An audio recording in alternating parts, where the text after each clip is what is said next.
جی تو بھٹی صاحب محسوس تو ہو گیا ہوگا، اور کامران اکمل صاحب کو بھی، باقی جو یوٹیوبرز ہیں ان کو بھی شاید اب پتہ تو چل گیا ہوگا کہ بابر اعظم کی واپسی ہونے جا رہی ہے۔ مائک حسن نے بابر اعظم کو اسپیشل کال کی ہے اور بتایا ہے کہ بابر پاکستان کرکٹ کی ضرورت ہے، اور بابر کے ساتھ انہوں نے ایک الگ سیشن کی ہے تمام کھلاڑیوں سے الگ، اور بابر کو جو انہوں نے چیزیں بتائی ہیں وہ امپلیمنٹ کرتے ہوئے بھی نظر آئے بابر اعظم نیٹس میں۔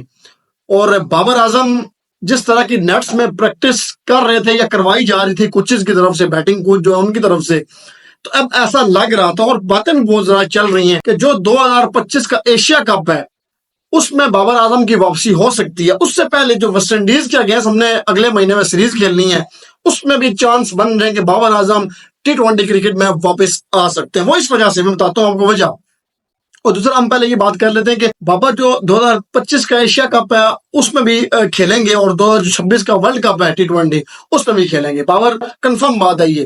اور اب میں آپ کو ایک اور بات بتاتا ہوں، یہ اس لیے ہے کیونکہ ہماری ان ایکسپیرینس ٹیم ہے، ہمارے پاس جتنے بھی کھلاڑی ہیں ان ایکسپیرینس ہیں۔ دیکھیں ٹائم بہت ہو گیا، میں جانتا ہوں فخر کو بہت ٹائم ہو گیا ہے، اس کے بعد سائم ایوب کو کافی ٹائم ہو گیا ہے، سلمان علی آغا کو ہو گیا ہے، محمد حارث کو ہو گیا، ایک حسن نواز نے ہے، باقی تو ساری پرانی ٹیم ہے۔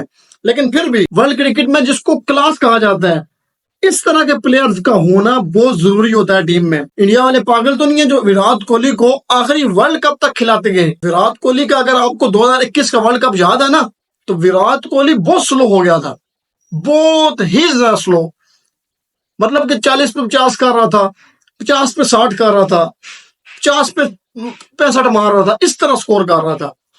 لیکن انہوں نے وراٹ کو ڈراپ نہیں کیا۔ اس کی سب سے بڑی وجہ یہ تھی کہ وہ وراٹ کوہلی کو ینگسٹر کے ساتھ رکھنا چاہ رہے تھے۔ مائک حسن اب اسی فارمولے کے تحت جا رہے ہیں۔ مائک حسن کو پتہ ہے کہ بھائی یہ جو ٹیم ہے جو ہم نے بنگلہ دیش سے سیریز جیتی ہے، دیکھیں وہ کوچ ہے، ایک ٹیچر ہوتا ہے، ایک اسکول کا ٹیچر ہوتا ہے، اس کو پتہ چل جاتا ہے کہ بھائی اس نے ٹیسٹ جو ہے وہ دیکھ کے لکھا ہے، ایک ٹیسٹ ہے، پیپر ہے ایک، وہ دیکھ کے لکھا ہے، اس کو ٹیچر کو پتہ چل جاتا ہے، لیکن وہ پھر بھی آگے تیاری کرواتا ہے جو ایگزامز ہوتے ہیں اس کے فائنل۔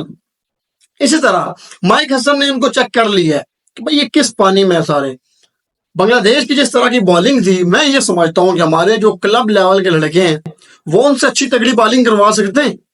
اب میں اور کیا اس بات میں بات کروں، ان کو آئیڈیا ہو گیا ہے، مائک حسن کو آئیڈیا ہو گیا کہ بھائی پراپر پلیئرز چاہیے، ہمیں ہٹر چاہیے، مڈل آرڈر حسن نواز سنبھال رہا ہے ٹھیک ہے، لیکن جو اوپر والے ہمارے پلیئر ہیں وہ بڑی ٹیمز کے اگینسٹ نہیں چل پائیں گے، کنفرم بات ہے۔ حسن نواز بھی نہیں چل پائے گا، آپ کو ایک پراپر ٹیم کھلانی پڑے گی۔ اگر محمد حفیظ نے ایک بات کہی ہے اس دوران، محمد حفیظ نے کہا ہے کہ یار سیلیبریشن بہت زیادہ ہو رہی ہے، سیریز تو میں نے بھی دیکھی ہے کہ بنگلہ دیش کی ان پروفیشنل ٹیم تھی اور اس سے ہم سیریز جیت کے بہت خوش ہو رہے ہیں، لیکن اگر آپ نے اپنی ٹیم کو ثابت کرنا ہے تو آپ جائیں آسٹریلیا کے ساتھ کھیلیں، آپ جائیں انگلینڈ کے ساتھ کھیلیں، آپ جائیں انڈیا کے ساتھ کھیلیں، آپ جائیں نیوزی لینڈ کے ساتھ کھیلیں، پھر آپ کو دودھ اور پانی سریعام ہو جائیں گے۔ تو محمد حفیظ نے جو بات کی ہے وہ بالکل ٹھیک۔ مائک حسن بھی اسی فارمولے کے تحت ٹیم بنا رہے ہیں، ان کو بڑے سینئر پلیئرز چاہیے، وہ الگ الگ سیشن کر رہے ہیں بابر کے ساتھ، رضوان کے ساتھ۔ ہاں رضوان کی T20 میں اس وقت تک جگہ نہیں بنتی، لیکن بابر اعظم کو جگہ بنتی ہے کیونکہ بابر تیز کھیلنا جانتا ہے۔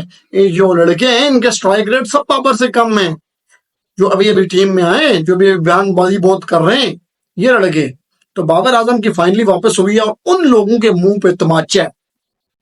میں فرقان بٹی کی ایک ویڈیو میں نام اس لیے لے رہا ہوں، نام لینا نہیں چاہیے، کہ اس کی میں ویڈیو دیکھا تھا، اس کو کہتا ہے جس کو بولنا نہیں آتا وہ کیا لیڈر بنے گا؟ بھائی اس طرح تجھے بولنا نہیں آتا تو گھر کا فرد کس طرح بن گیا؟ فرد تو لیڈر ہی ہوتا ہے نا، فرد تو پھر گھر کا فرد کس طرح بن گیا؟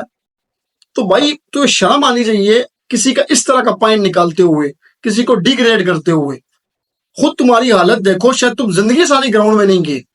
کامران اکمل کا کیریئر میں نے اس دن پچھلی ویڈیو میں بتایا ہے کہ کیا ہے، 21 26 30 کی ایوریج سے کھیلنے والا آدمی آج اس بندے کو بول رہا ہے جو 40 45 50 60 کی ایوریج سے سکور کر رہا ہے۔ ان لوگوں کا اپنا کیریئر یہ ہے، اور صرف ٹی وی میں بیٹھ کر بھونکتے ہیں بابر کے خلاف کہ بابر نے یہ کر دیا، بابر نے وہ کر دیا، لیکن مائک حسن نے ان کے منہ پہ تماچا مارا ہے، خاص طور عاقب جاوید کے منہ پہ تماچا مارا ہے، اور اور بابر اعظم کو بیک کیا ہے کہ بابر اپنی ٹیم کے ساتھ ہمیشہ رہے گا اور کھیلے گا بھی. یہ تھی آج کی ہماری ویڈیو. اگر ہماری ویڈیو پسند آئی ہو ہمارے چینل کو سبسکرائب کیجیے گا, بیل آئیکن پر دبائیے گا, ہمیں سپورٹ کیجیے.